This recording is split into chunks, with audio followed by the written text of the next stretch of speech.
പേരാമ്പ്ര സ്വദേശി അനുവിനെ അതിക്രൂരമായി കൊലപ്പെടുത്തിയ കേസിൽ പ്രതി അറസ്റ്റിൽ. മലപ്പുറം സ്വദേശി മുജീബ് വലയിലായത് CCTV ദൃശ്യങ്ങൾ കേന്ദ്രീകരിച്ച് നടത്തിയ അന്വേഷണത്തിലാണ്.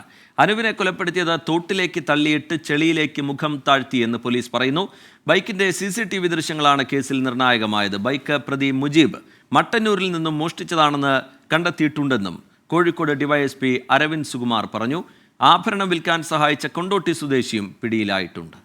നമ്മളുടെ ബേസിക് ആയിട്ടുള്ള ഒരു സസ്പിഷൻ വരാൻ മെയിൻ ആയിട്ടുള്ള കാരണം വിക്ടിമിന്റെ ബോഡിയിൽ ഉണ്ടായിരുന്ന സ്വർണം. That is our main lead. കൊണ്ടോട്ടിയിലുള്ള മുജീബ് നമ്മുടെ ഒരു പ്രൈം സസ്പെക്ട് ആയി വന്നു.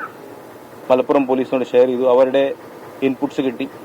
അത് പ്രകാരം സൈബർ സെല്ലിന്റെ സഹായത്തോടെയും മലപ്പുറം പോലീസിലെ സഹായത്തോടെയും നമുക്ക് ഇദ്ദേഹത്തിനെ ലൊക്കേറ്റ് ചെയ്യാൻ പറ്റി.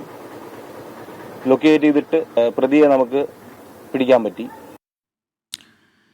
രാഹുൽ സുരേഷ് ചേരുന്നുണ്ട് വിവരങ്ങളുമായി കോഴിക്കോട്ട് നിന്ന്. രാഹുൽ, അതിക്രൂരമായ രീതിയിലാണ് ഈ കൊലപാതകം നടന്നിരിക്കുന്നത്. പോലീസ് അത് വിശദീകരിക്കുന്നുണ്ടായിരുന്നു നേരത്തെ. ഈ മുജീബിലേക്ക് എത്താൻ സഹായകമായത്, നിർണായകമായത് CCTV ദൃശ്യങ്ങൾക്കപ്പുറത്തേക്ക് എന്തൊക്കെയാണ്? പോലീസ് അതുമായി ബന്ധപ്പെട്ട് വിശദീകരിച്ചത് എങ്ങനെയാണ് രാഹുൽ?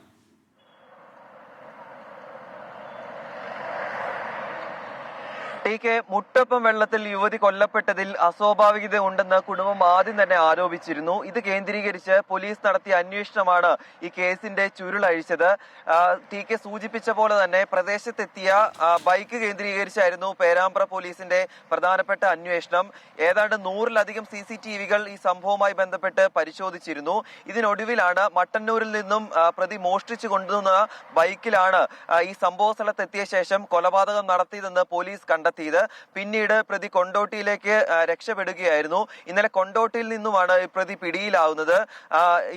അയാളുടെ വീട്ടിൽ ഇയാൾ ഒളിവിൽ കഴിയുകയായിരുന്നു. പിന്നീട് ഇയാളെ കസ്റ്റഡിയിലെടുത്ത് വിശദമായി ചോദ്യം ചെയ്തു. ചോദ്യം ചെയ്യലിനൊടുവിൽ യുവതിയിൽ നിന്നും മോഷ്ടിച്ച സ്വർണം വിൽപ്പന നടത്താൻ മറ്റൊരാളുടെ സഹായം കൂടി ലഭിച്ചുവെന്ന് പ്രതി പറഞ്ഞു. അങ്ങനെയാണ് രണ്ടാം പ്രതിയായ അബൂബക്കറിലേക്കും പോലീസ് അന്വേഷണം എത്തിയത്. രണ്ടുപേരെയും ഇന്ന് കസ്റ്റഡിയിലെടുത്ത ശേഷം പേരാമ്പ്രയിൽ എത്തിച്ചിട്ടുണ്ട്.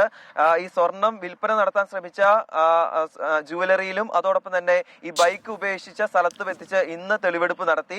ഈ കൊലപാതകം നടത്തിയ സ്ഥലത്ത് നാളെയായിരിക്കും തെളിവെടുപ്പ് ഉൾപ്പെടെ നടത്തുവാൻ പോകുന്നത്. ആളുകളെല്ലാം തന്നെ വലിയ രോക്ഷത്തിലാണ്, വലിയ പ്രതിഷേധത്തിൽ തന്നെയാണ്. കാരണം വളരെ സമാധാന അന്തരീക്ഷത്തിൽ നടക്കുന്ന ഒരു നാട് കൂടിയാണ്. അവിടെയാണ് ഇത്തരത്തിൽ സ്വർണ്ണാഭരണങ്ങൾ കവരുന്നതിന്റെ പേരിൽ ഒരു കൊലപാതകം നടത്തിയിട്ടുള്ളത്. പേരാമ്പ്രയിലെ അനുവിന്റെ കൊലപാതകവുമായി ബന്ധപ്പെട്ട് അതിന്റെ ചുരുളഴിക്കാൻ പോലീസിന് കഴിഞ്ഞിരിക്കുന്നു. 2 പേർ പിടിയിലായിരിക്കുന്നു. രാഹുൽ സുരേഷ് വിവരങ്ങളുമായി ചേരുകയായിരുന്നു കോഴിക്കോട്ട് നിന്ന്.